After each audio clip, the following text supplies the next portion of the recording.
নৱবৰ্ষৰ প্ৰাক মুহূৰ্তত মহানগৰবাসীৰ বাবে সুখবৰ।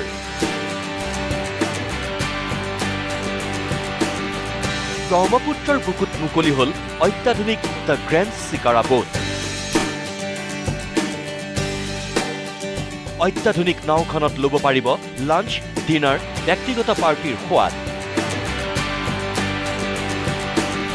উপভোগ কৰিব পাৰিব ব্ৰহ্মপুত্ৰৰ মনোৰম পৰিৱেশ।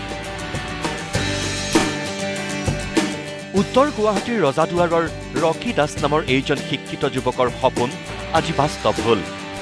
কাশ্মীৰ নহয়, ব্ৰহ্মপুত্ৰৰ বুকুত আৰম্ভ হ'ল অত্যাধুনিক দ্য গ্ৰেণ্ড চিকাৰা বোট।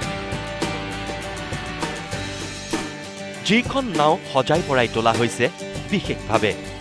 ভিতৰলৈ সোমালে আপুনি ধৰিবই নোৱাৰিব আপুনি সঁচাকৈয়ে নাৱত আছে নে কোনো বিদেশী ৰেষ্টুৰেণ্টত আছে।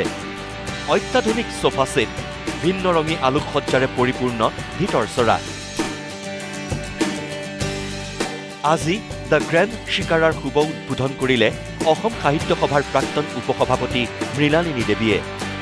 সুদীৰ্ঘ 9 মাহৰ মূৰত ব্ৰহ্মপুত্ৰৰ বুকুত আৰম্ভ হ'ল দ্য গ্ৰেণ্ড চিকাৰা। এটা আশা আছিল যে মোৰ এখন জাহাজ এখন বনাবলৈ বহুত আশা আছিলে। তাৰ ভাবি কেনে আমি আমাৰ বাহিৰত চাই থাকোঁ, বহুত ধুনীয়া ধুনীয়া জাহাজ দেখা পাওঁ। সেইবাবে আমি ভাবিলোঁ কি মই এখন বনাওঁ। সেইকাৰণে এখন আমাৰ চিকাৰাখন কনচেপ্টটো ষ্টাৰ্ট কৰি আমি চিকাৰাখন বনোৱা। এটা দীঘলীয়া পৰিকল্পনা আছিলে নহয়? হয়। কিমান দিন ধৰি লাগি আছিলে? এখন আপোনাৰ এতিয়া ইতিমধ্যে 9 মাহ চলি আছে। দ্য গ্ৰেণ্ড চিকাৰাত একেলগে 45জন লোকে ল'ব পাৰিব লাঞ্চ, ডিনাৰ, ব্যক্তিগত পাৰ্টি তথা ব্ৰহ্মপুত্ৰৰ নৈসৰ্গিক পৰিৱেশৰ মনোৰম দৃশ্যৰ সোৱাদ। জনালে ৰকী দাসে। ইয়াতে আপোনাৰ sunset cruise, dinner cruise, lunch cruise আৰু বিভিন্ন ধৰণৰ এনেকুৱা প্ৰাইভেট পাৰ্টি ইয়াতে উপলব্ধ। কিমান মানুহ একেলগে থাকিব পাৰিব? ইয়াতে 45জন মানুহ। 45জন মানুহ।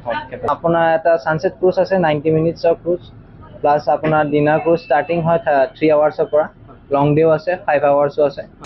মুকলিৰ দিনাই দ্য গ্ৰেণ্ড চিকাৰাত উঠি আপ্লুত হৈ পৰিল বিভিন্নজন। শলাগ ল'লে উদীয়মান ৰকী দাসৰ পদক্ষেপক। খুব ভাল লাগিছে। এটা মানে নতুন এটা কনচেপ্ট লৈ আমাৰ ভাইটি ৰকীয়ে যিটো কৰিলে, তাত আজি আহিবলৈ পাই মই বহুত আনন্দিত। আমাৰ উত্তৰ গুৱাহাটীৰ ল'ৰা, ভাল লাগিছে তাৰ এইটো অনুষ্ঠানত আহিবলৈ পাই। প্ৰচেষ্টাটোতো খুব ভাল হৈছে। ৰিভাৰ টুৰিজিমৰ ওপৰত মানুহ আগবাঢ়ি আহিছে, ইনভেষ্ট কৰিবলৈ আগবাঢ়ি আহিছে। আমাৰ ৰাইজৰ কাৰণে অত্যন্ত সুখৰ বিষয়।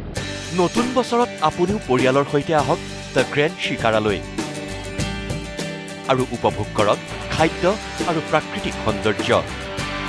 কেমেৰা পাৰ্চন গোপাল ঠাকুৰীয়াৰ সৈতে উত্তৰ গুৱাহাটীৰ পৰা দিগন্ত বৰদলৈ, নিউজ লাইভ।